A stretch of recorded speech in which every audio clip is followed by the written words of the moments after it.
Hi everyone, my name is Gabriel and this is the Hour of the Raven, your channel for everything Ravenloft, RPG, Dungeons and Dragons, and horror. Today we will discuss the history of the domain of Barovia. Before we start, a warning about some inconsistencies between the Curse of Strahd adventure and the story of the old campaign setting of Ravenloft. The Curse of Strahd adventure was written as a new version of the Ravenloft I6 Classic adventure, and in fact brings a different Barovia, much closer to its first version, before its expansion to the neighborhood kingdom of Gundarak and before relationships with other kingdoms of the Dim Plane of Dread. The Curse of Strahd adventure states that the events contained there occur in the year 735 of the Barovian calendar, while the events of the original adventure Ravenloft are cited as occurring in the year 528 of the Barovian calendar. We don't know yet if a new Ravenloft campaign setting will ever be released, and how this adventure will fit chronologically with the campaign scenario.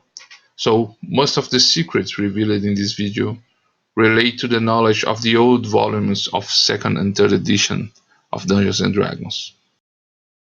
What do the haunted ruins and forgotten tombs tell us? What secrets whisper the spirits that walk without rest? Strain your ears, listen to the moaning of the wind, and get ready to hear the lament of those that have come before us.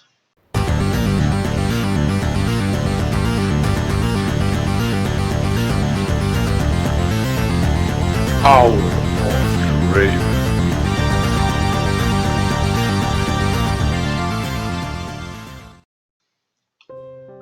The Barovian calendar began with the founding of the nation of Barovia by the noble family of the Zarovich, in an unknown world of the material plane. The Zarovich family was able to gather under their leadership a large number of independent city-states, led by several traditional noble families of the region, such as the Zarovich, the Disliznia, Boritsi, and Petrovna. Few records remain of this ancient history. In the year 168, some records indicate the adoption of the Andral cult as the official Barovian religion, sponsored by the Zarovich family. The church worshipped a sun god called Andral. Nevertheless, the cult of this religion was lost in the next 400 years, and little is known about its dogmas and practices today, and most of its old temples have been converted to the faiths of Ezra or the Morning Lord in the following centuries. In the year 230, Barovia suffered from the invasion of the Nirani horde. The horde of savage horse riders is commonly associated with legends of metamorphosis and werewolves, and their attacks were known for their brutality and savagery. The invaders crossed the Balak Mountains and besieged the city of Valaki, but were finally rejected by the Barovians. Evidence suggests that the Nirani worshipped a demonic deity called Irlek Khan, and this primitive and tribal cult has many similarities to the cult of the demon god Erling in the country of Gundarak. Perhaps the kingdom of Gundarak has common origins with the people of the Nirani horde, and ironically, it's now the Gundarakites who suffer from the oppression of Barovia. In the year 314, after nearly a century of rivalry and quarrels between the Dislinia, Petrovna, and Katsky families, a dangerous conflict began over the control of silver mines, known as the War of the Silver Knives. The conflict began with the mysterious murder of Isabella Dislinzia, the matriarch of the family, and resulted in 2 years of open confrontations, murders, and vows of revenge.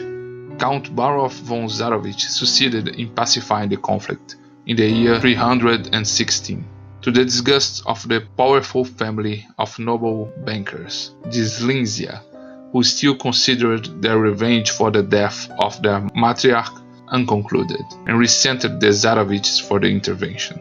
The confrontation left the kingdom weakened and unprepared for the ensuing conflicts.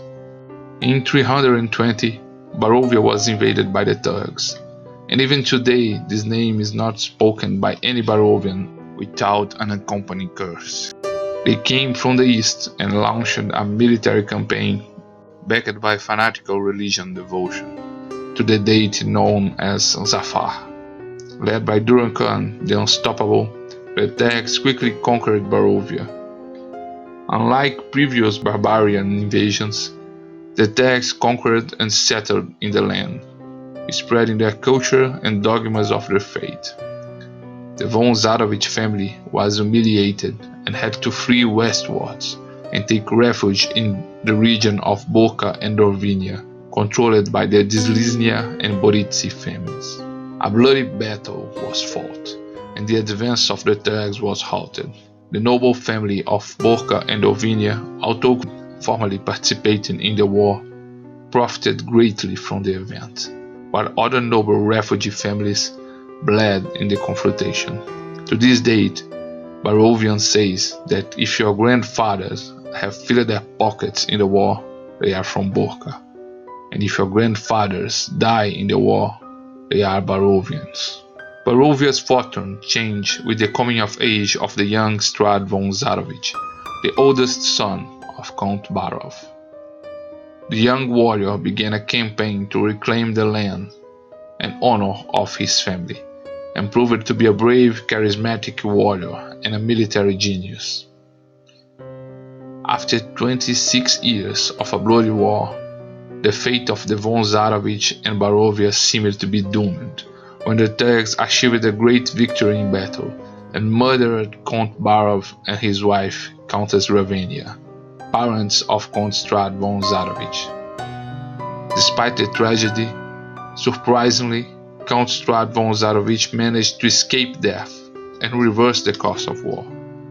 In the year 347, after 27 years of hard battles, the Turks were finally defeated, and Strad claimed the lands of their parents and the rulership over the realm of Barovia, and began to rebuild his kingdom.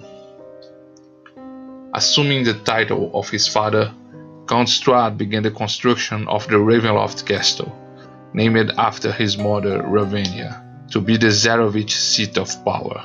The construction was completed in 349. Not all were content with the Count Zarovich's new position of power.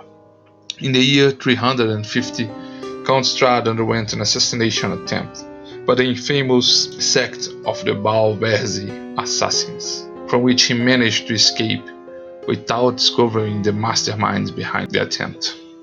Tragedy, however, struck the heart of Barovia in 351, during the wedding festivities of Strad's younger brother, Sergei von Zarovich, with his beautiful bride Tatiana. A circumstance unclear to this date, assassins attacked the Ravenloft castle, murdering all guests, including the bride and groom, the castle guards, and the hero of the kingdom, Count Strad. Strad's brother, Stam von Zarovich, survived the attack by not being present at the wedding.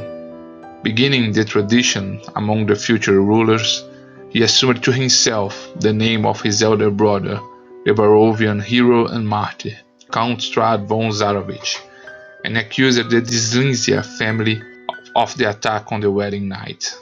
In this date, marked by tragedy, part of Barovia was swallowed by the mists, losing all contact with the rest of the realm and with other kingdoms that surrounded it.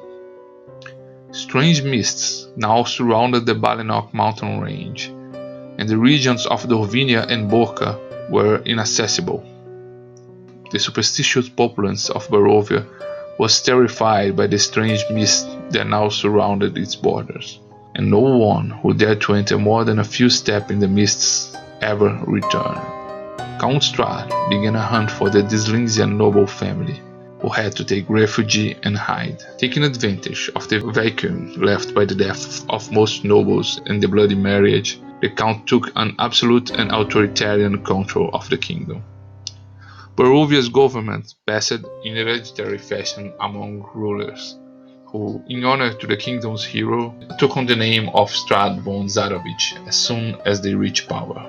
The reclusive rulers rarely make public appearances, appointing burgomasters and boyars to take care of their lands and government. At times, some beautiful young woman would draw the attention of these mysterious rulers, and then received an undeniable proposal to join the count in marriage. These poor women were rarely seen after going up to the castle for the night of their marriage. In 475, a young man swallowed by the mists arrived at Barovia, called Martin Pelka. He preached the fate of the morning lord, and found a fertile soil in the heart of the Barovians. As the decades passes, the strange habits of the Tsarevich family began to spread rumors of black magic and necromancy, and of unspeakable horrors that lived in the castle Ravenloft. In the year 528, adventurers from an outside world were brought to the land of Barovia by the mists. After discovering some horrible truths about Count Strahd, they tried to break into Castle Ravenloft and confront the Count. Although the castle was not guarded by any soldiers, they were defeated and no one ever heard of their fate again. In the year of 547, the mists surrounding Barovia opened for the first time and revealed the desolate lands of Forlorn. In the years that followed, many other realms began to be revealed by the parting mists, and the Barovians began to interact with their neighbor realms. One of those kingdoms, the vast realm of Darkon, was revealed by the mists in the year of 579. Azalin Rex, a powerful wizard that had been Strahd's ally in the past, conquered the rulership of the realm. The former allies, now mortal enemies, entered in open conflict, and war broke out. Despite the army of living dead controlled by the sorcerer Azalin, Barovian forces managed to repel a potential invasion in the year of 580. After the Barovian repelled the invading forces, however, the conflict ended abruptly and was mysteriously abandoned by both monarchs. In the year 593, the mists parted again to reveal the kingdom of Gundarak. The Gundarakite people and cultural resemblance to the barbarian horde of the Nureni resulted in a tense relationship between the two kingdoms. Gundarak was governed by the Iron Fist of Dug Boldzar Narov Gundar, who had always seen Count Strahd as a potential opponent and rival. The inhumanly long-lived rulers never entered in open conflict. When in the year 736, Duk Gundar was betrayed and murdered by one of his allies, Dr. Dacloud Heimfrost, Gundarak was thrown into chaos and internal conflict. In the year 740, the kingdoms were devastated by the events known as the Great Conjunction, and a strange mist covered all the lands, as tremors, earthquakes, and strange phenomena shake the realms of the lands of the mists. Many thought that the end of the world had arrived, but the mists once more receded, to reveal some different landscapes. To the north of Barovia, where once were the realms of Markovia and Gehenna, now a great rift was opened to a bottomless pit. The place was known as the Shadow Rift. In the chaos and confusion of these troubled times, Barovia and Invindia, neighborhood kingdoms to Gundarak, decided to take advantage of the kingdom's fragility and launched a military campaign against the realm. Barovia conquered and annexed most of the old kingdom of Gundarak, which is now under Count Strahd rulership. The following years confirmed Barovia tight control over the former kingdom of Gundarak, but the subjugation of the kingdom also spawned a separatist and nationalist movement, fighting for the freedom of the kingdom. Ardon Sirieza is regarded as a possible leader of this separatist movement, known as the Freedom Fighters. although the aristocrat denies involvement with the violent rebels, promoting attacks on Barovian authority.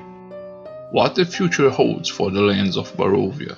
Already, some priests of Ezra seem to speak of visions of a time of unparalleled darkness, coming again to shake the foundations of the lands of the mists. Even the Vistani seem more silent and somber, moving through the mists as if gathering information and preparing for something about to come. Are you sure you still want to uncover more secrets of these forsaken lands? So please, subscribe to this channel. Enter the Vado of Madame Eva for a reading of the Tarot and a look at her crystal ball.